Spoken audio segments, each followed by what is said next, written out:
Can your legs do the thinking? The mystery behind fidgeting behavior. By Parag Jasani.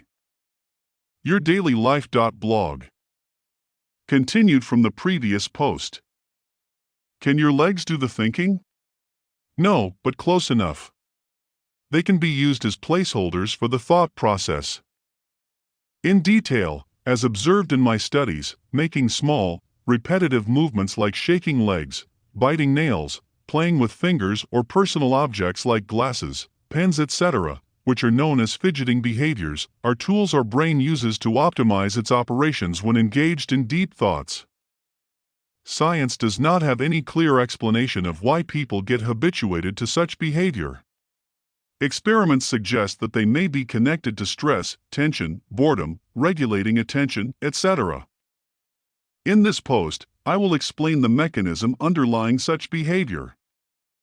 As explained in the previous post, to optimize on energy consumption, our brain modifies the degree of attention based on its evaluation of how significant each ongoing interaction is and, based on the mechanism I call rescaling mechanism, allots and utilizes processing resources in proportion to their significance. The modification process takes very little time and thus is not a problem in most of our daily interactions. The problem arises only when we are involved in processing multiple chains of thoughts, like deliberating between multiple options or watching a movie. In such cases, the time it takes to modify the degree of attention by 1, evaluating the significance of subsequent chain of thoughts, and 2, proportionally allotting and utilizing the allotted amount of processing resources to it, a period I call evaluation lag, can eat up into the time the brain requires to attend to such subsequent chain of thoughts, which may result into missing out on processing important parts of such interactions. For example, when watching a movie, such evaluation lag may result into missing out on critical parts of the movie if they are presented one after the other in quick succession.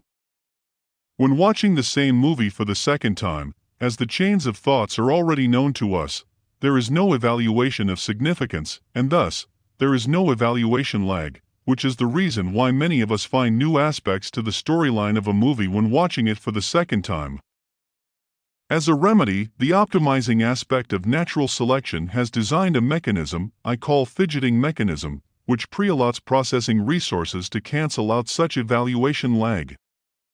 How fidgeting mechanism works: to cancel out the evaluation lag, System 1, which is non-conscious, initiates execution of a simple and repetitive physical process like shaking legs, biting nails, or other fidgeting behavior and puts it on standby. As it is repetitive, it does not need conscious intervention. Doing so allots a certain amount of processing resources to such repetitive process.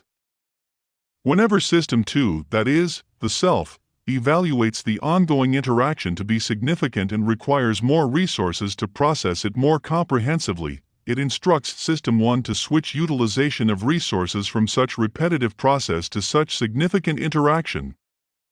Switching from repetitive process to significant interaction saves time it would have otherwise taken to evaluate and allot processing resources required for its subsequent interaction, and thus is almost instantaneous.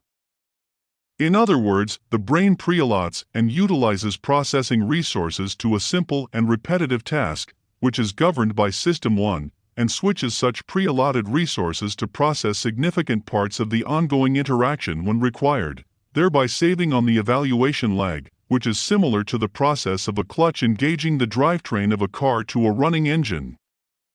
Although it is not known to science, it is the core reason why people have habits like smoking tobacco, chewing gum, etc.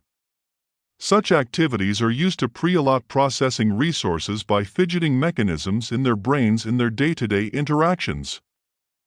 Switching resources to save on evaluation lag is also the reason why we eat popcorn when watching movies.